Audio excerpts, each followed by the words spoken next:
Hi, and welcome back to Beans and Bezels. I've been wanting to check out an Autodromo watch for some time now, and I was able to purchase this watch from a friend and longtime supporter of this channel, so thanks, Mike. Autodromo make automotive inspired watches, and they do a pretty good job avoiding all the cliche and cheesy design elements that most automotive inspired watches end up with.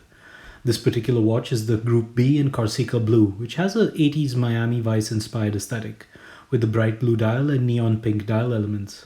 This watch was released in 2019 and has been quite a fan favorite. This watch sold at $975 and given its popularity has maintained a pretty good resale value too, from anywhere between $600 to $1,000. While this watch is heavily inspired by automobiles, I have absolutely no automotive insight to offer, so this will be purely a watch review. I'll let the car guys draw the parallels. Let's check it out. I measured the case to be 39mm in diameter, 49.75 from lug to lug, 52.25 if you measure the extremities of the fixed end links, and 9.75mm in height. The case is made of stainless steel and titanium, and to be honest, it's a bit tricky to tell which components are which. I believe the sleek mid-case is made of stainless steel and dramatically angles down towards the wrist into a pair of lugs, if you can even call them that. The lugs are drilled through. There's a fixed bezel section with grooves similar to that on what you'd see on a screw-down case back. I like this industrial aesthetic and I think it is a play on automotive design as well.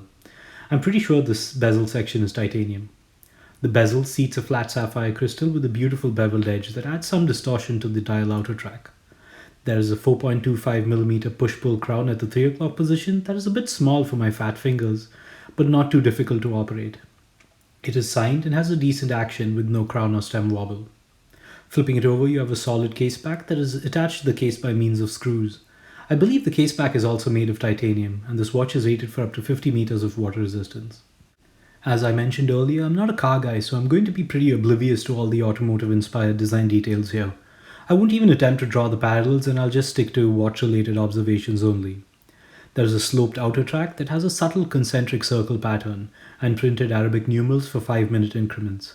The base material is grey and looks like the rest of the titanium elements on the watch. The text is printed in a neon pink color similar to the other dial elements.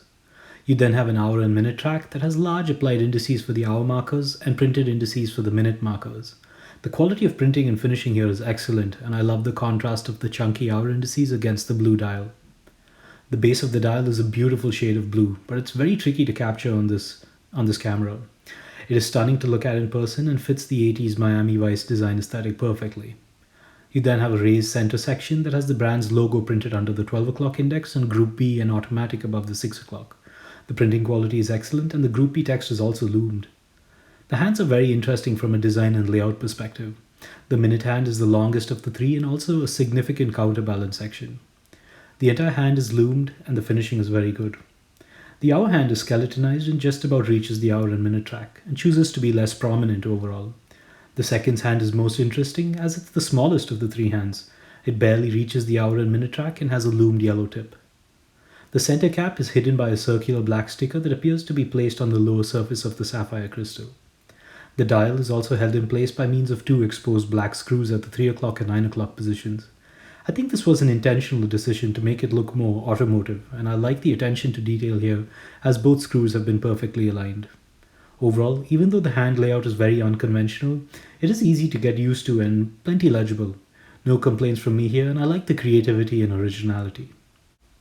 Given the neon pink color of the dial elements, I wasn't expecting there to be any lume on this watch, but apparently Superluminova is available in this color and glows in a faint yellow, so this watch does deliver great lume design. Unfortunately, given the pigment type, the brightness and longevity is significantly lower than C3 or BGW9, but I think it's good enough. The hour and minute indices are loomed, along with the outer Arabic numeral minute track. They didn't really hold back on the design here. The hands are loomed too, with the minute hand being the brightest given its large surface area and design, but even the tip of the seconds hand is loomed, which is always a good thing. Overall, while this isn't the brightest lume and won't remain legible all night, I think it is very well executed and should be treated as a bonus instead of a requirement. This watch uses a Miyota 9015 movement, which isn't a bad choice for the $1,000 price tag. I do wish they used the Miyota 9039 instead because this movement results in a ghost state position. That usually isn't a deal breaker for me on roughly $500 watches, but when you get close to the $1,000 mark, you expect these little details to be executed correctly.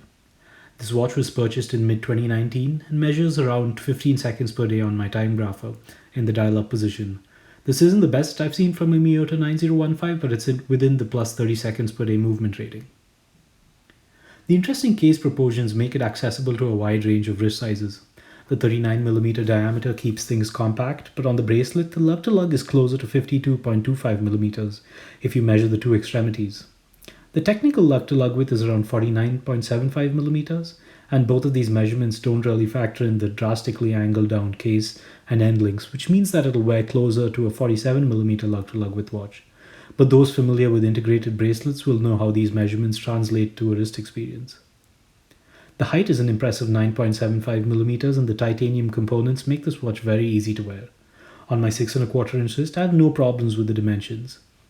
I would recommend this watch for anyone with 6 inches or greater.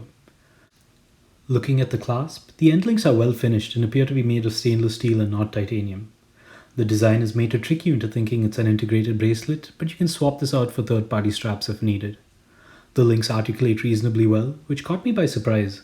The links play with light beautifully and result in a butterfly-style clasp. The links themselves can be adjusted and are pin-based links and fairly easy to size. I'm not a huge fan of butterfly-style clasps because of the lack of adjustments, but I was able to size a very good fit from this bracelet. Overall, no complaints from me here, and I think this watch has great wrist presence. To wrap this up, I think it's a great looking watch with an incredible color palette that has to be seen in person to be appreciated. The build quality is very good and the finishing is good. The Lume is a great bonus and the watch has terrific wrist presence. For $1,000, I would have liked to see a better movement or at least a Miyota 9 series movement without a go state position. But this watch is definitely unlike most of the automotive inspired microbrand watches out there, and that alone makes it worth checking out. As always, thanks for watching and don't forget to read my other reviews in the link below.